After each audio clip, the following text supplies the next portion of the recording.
Quantos anos você tinha quando descobriu que, ao colocar uma laranja no fogão e, quando estivesse pronta, cortá-la ao meio, retirar uma colher de chá da polpa e adicionar um pouco de sal, você tem um remédio poderoso para tosses secas e dores de garganta?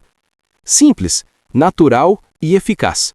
Experimente e sinta o alívio que vem dos ingredientes que a natureza oferece. Cuide-se com amor e até o próximo vídeo.